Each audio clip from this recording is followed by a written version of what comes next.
Tervist! Täna näitan teile seda, kuidas õpetada koer rihmast mitte tirima jalutuskäigu ajal.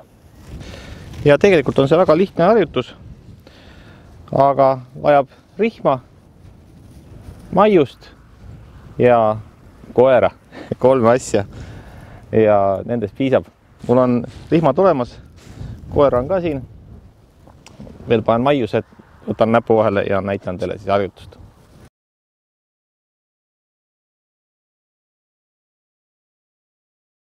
Harjutus ise tegelikult on väga lihtne ja iga kord, kui jalutate, saate te seda oma koeraga teha. Teil peab olema maiust, mis iganes teie koerale maitseb, soovitaks midagi naturaalselt, näiteks lihatükid, praetud süda, midagi sellist, mis koerale väga maitseks. Võib-olla mingid naturaalsed kanatükid, mis kellelegi sobib. Ärge kasutage viinereid, juustu, selliseid asju, mis on väga soolased ja mõeldud inimestele. Nendel on väga palju maitset ja ei ole hea neid koerale anda. Ja kui teil on valmis taskus, spetsiaalses kotikeses, mis iganes kohas, siis maiused, siis arvestage, et neid peab olema alati piisavalt. Neid ei saa olla liiga vähe, sest näiteks kui te jalutate pool tundi koeraga, siis tähendab seda, et teil peab olema ikkagi korralik nii-öelda tasku täis. Seda pole vaja anda kogu aeg, aga alguses, eriti kui te harjutate, siis ikkagi kulub seda maiust üsna palju. Hiljem saate seda kogust vähendada, aga esialgu peab teil olema korralik varu, sest muidu koer pettub, kui ta ei saa maiust, kui ta teie juurde tuleb. Ja seegi tähtsam, et teil on siis see kaasas. Et kui teil maiust ei ole, siis ei maksaks ka esialgu koera üldse enda juurde kutsuda, sest ta pettub ja ta ei pruugi enam tagasi tulla nii-öelda. Aga vaatame, kuidas harjutus käib. Harjutus ise on väga lihtne ja lihtsalt kui jalutate, hakkate nii-öelda koeraga liikuma, siis iga kord, kui koer tõmbab rihma pingule, tuleb koer enda juurde kutsuda. Kas nimepidi või läbi spetsiaalse keelava käskluse, näiteks ta ei läheks sinna, mis iganes ta seal näeb, need on muud koera, inimest, kassi, keda iganes, et ta sinna ei läheks, siis tuleb koer lihtsalt enda juurde kutsuda, aga kõige lihtsam on näiteks, kui koer on kutsikas alles, teha seda läbi nime, õpetada talle selgeks nii nimi, kui enda juurde tulemine ja rihmast mitte vedamine siis. Vaatame. Aisak, lähme.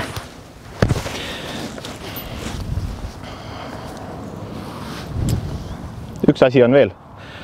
Te ei saa harjutamiseks kasutada fleksirihma. Fleksirihm ei sobi. Nagu näete, minul on tavaline rihm, mis ei veni. Selline rihm on kõige parem. Ütleme nii, et selline 3-4 meetrit on täiesti paras. Mina kasutan 5 meetrist, siis koeral on rohkem vabadust, aga ma harjutasin tegelikult kuskil umbes 3 meetrisega esialgu seda ja 1 aasta otsa jalutasin temaga 3 meetrise rihmaga. Nüüd jalutan 5-sega, kuna ta on tegelikult see käimine selge ja 5-sega on ta lihtsalt rohkem vabadust, saab minna natuke rohkem nuuskima ja mul selle vastu midagi ei ole, et koer nuusib. Kuule, teeme harjutus ka vahepeal, nuuskimise vahepeal. Ja hakkame jalutama. Ja tema tahab ju harjutust muidugi teha. Ja mis harjutus nüüd tuleb? Ja. Lähme sinna, lähme jalutame. Ja. Aisak! Hästi tubli ja mine, jaluta. Aisak! Kerge tõmbe rihmast. Aisak! Ja jaluta. Ei tohi anda markerit talle. Ja Aisak! Aisak! Ja hästi. Jaluta. Lihtsalt jalutad niimoodi mööda teed. Läheb riht pingule, ütled Aisak! Ja ma kergelt tõmban rihmast ka, ma ei tea, kas see on näha, et kui tal on praegu nii huvitav, siin on igasugused hiired. Siin põllu peal heinamaal on hiiri palju, et ta siin nuusib väga hoolega ja on täiesti haaratud sellest jahiinstинktist. Nii, ja muidugi vaatame, et rihm ei lähe siin ümber jala, nagu praegu juhtus näiteks. Et kui koer tõmmata, et kõik oleks ikkagi ohutu. Nii, lähme sinna poole tagasi nüüd. Kuule, ära nüüd nii palju nuusi. ja kõik korras. Lähme siin. Ei, oi. Oi. Hästi. Tubli.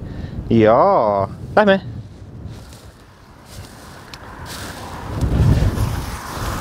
Siin on tal hästi põnev. Aga katsun natuke näidata seda jalutamist. Nagu näete, rihm ei lähe praegu pingule, sest ta üldiselt teab, kaugele ta saab minna. Aga noh, ma loodan, et siin nüüd tekib põnevust talle jälle hasarti. Lähme! Jaa, lähme! Aisak! Jaa, hästi, lähme edasi. Et ma ei markeeri kuidagi seda, kui ta tuleb minu juurde. Lihtsalt annan talle maigust ja ütlen, et ta on lihtsalt hea koer. Et mingisugust markerit, noh, kes kasutab võib-olla klikkerit, et midagi sellist ma ei kasuta. Ja ma ei lase tal rihma pingule minna. Vaatan siin veel, teen siin T-servas ka väikse katse. Aisak, lähme! Aisak! Aisak! Jaa, nii tubli kutsu, jaa. Aisak! Rihm läks pingule, ma kutsun ta ära. Ma jäin natukene hiljaks sellega hetkel. See oli praegu viga. Lähme jalutame edasi. Aisak! Jaa, hästi. Praegu oli põhimõtteliselt õige hetk teda ära kutsuda. Jalutan edasi rahulikult. Rihm on parajalt pingul. Õigemini lõdva, täpsemalt, mitte ei ole pingul. Kui ta läheb pingule, siis ma ta ka kohe enda juurde jälle kutsun. Aga noh, katsun selle olukorra tekitada, kuna mul on koer harjunud sellise 3-meetrise rihmaga jalutama ja jaa, hästi tubli. Lähme sinna poole.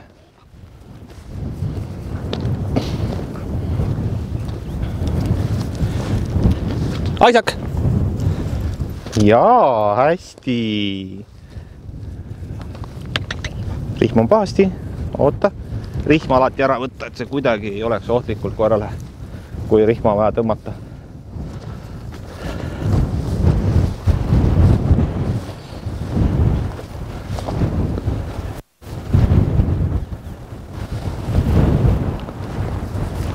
Koer teeb oma asju, nuusib, üllabi. Aisak! Jaa, tubli! Hästi!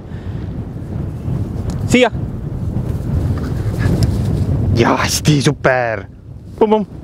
Et seda, mis ma praegu tegin, ei tohi te jalutuskäigu ajal teha. No selles mõttes, kui te tahate õpetada teda öelda rihmast mitte vedima, ei tohi öelda sellist sõna nagu siia. See on hoopis teise tähendusega. Ärge kunagi, näiteks kui ta läheb nüüd, jalutab seal ja ütlete siia. Siia on seda võtma spetsiaalse positsiooni, spetsiaalse asendi. Seda jalutama õppimisel ei tohi teha. Need on täiesti erinevad asjad. Te peate ütlema kas nime või mingisuguse spetsiaalse keelava käskluse. Minu korral on ka spetsiaalne keelav käsklus, mida ma praegu ei kasuta, kuna ei ole mingisugust asja, miks ta peaks nagu mitte minema nii-öelda. Ma siis kutsun ta enda juurde ja teen seda läbi nime. Aga mitte ma ei tee seda siia käsuga. Et sellisel jalutuskäigul siia käsku ei tohi kasutada. Kui te kasutate, siis tuleb võtta spetsiaalne nii-öelda kutsumise mõte, et miks teda enda juurde kutsute. Ja kindlasti peab ta saama ka siis maiust, aga seda me siin praegu käesolevas videos ei käsitle üldse. Nii et ärge öelge talle siia, mida ma just tegin, nagu te nägite. See oli hoopis teistsugune, ta tuli teistmoodi minu juurde, mitte nii, et ma tulin, vaid ta tuli hoopis teistmoodi käsu peale. Näitame, kuidas siis jalutamine käib. No nii, ja lähme.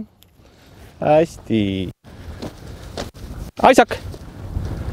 Väike tõmme, hästi nõrk, kuna praegu ta ei julg kohe tubli ja nii on hästi, lähme edasi. Alati võib koera kiita, aga ei tohi öelda mingit markerit. Kui teie markerit on sõna tubli, mis pole väga hea sõna, siis seda ei tohi ka öelda. Minul on teistsugune sõna. Nii et mina võin talle nii-öelda tubli või hästi rahulikult öelda. Isaac! Rihm läks pingulema hetke enne seda, kui läks. Ma ütlesin talle nime ja hästi tubli. Jalutame sinna poole. Lähme sinna poole tagasi. Ja niimoodi. Isaac! Hai, kui hästi! Jaa, tubli! Jalutame, jaa! Isaac! Super, jaa, nii hästi. Ja ma ei lase tal, ma ei ütle talle, et ta võiks ära minna, ise ta teab, et ta võib praegu ära minna, et praegu on tema jalutamise aeg, ta lihtsalt jalutab.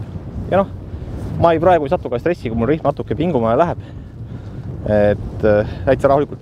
Aga alguses muidugi seda rihma peaks üritama võimalikult vähe laskma pingule, et tal oleks selline tunne, et nii kui rihm pingule läheb, nii ta kutsutakse ära. Nii see käib. Et see kutse tuleb teha siis hetk enne seda, kui rihm pingule läheb. Et tal tekiks see nii-öelda reaktsioon, et kutsub häälkäsklus, nii-öelda kutse, ja siis läks rihm pingule, et ta ise jooksis lõpp. Siis tal tekib seos, et aha, okei, ta tuleb juba hääle peale ära, rihm ei ole pingul. Ja hiljem ta siis õpib tegelikult ise ära, et ta üldse ei hakkagi rihma pingutama. Vaid kui läheb rihm pingule, tuleb teie juurde tagasi tihti peale. Noh, oleneb, kui palju te seda treenite ja kui palju te seda õpetate, et nii see asi töötab. Ja nagu näete, ta ei ürita kuhugi meeleheitlikult venitada ennast, rihm on lõdva, ta minu juures, sest mina seisan praegu. Kui ma hakkan liikuma, ta liigub minuga kaasa sinna poole, kuhu ma tahan. Ja ma võin ta öelda, et ta on praegu siis saab 2-aastaseks ja kui ta oli selline 6-7 kuune, oli ta selline klassikaline meeletu venitaja tähendab, mitte venija, mitte aeglane, vaid tohutult rebis ennast igale poole. No nii nagu kõik koerad teevad, nagu te teate, alguses on kutsikas ja tahavad igale poole ennast minna nuuskima. Ja sellise lihtsa meetodiga saab õpetada siis koera jalutama. Väga lihtne ja ei koerale ega omanikule ei ole see koormav meetod kuidagi. See ei tekita talle mingisugust füüsilist valu, mitte midagi sellist ei teki. Tal on meeldiv tulla sinu juurde, kui sa temaga jalutad. Ja see pakub talle rõõmu, ta saab maiust ja kõik on hästi, ta jalutab edasi ja kui läheb rihm pingule, kutsus ta tagasi. Nii see käib. Nii et head harjutamist teile. Peagi uus video, vaadake ka koertetreening.ee lehe peale, lugege seda, tulge trenni, kõike head teile, järgmise korrani.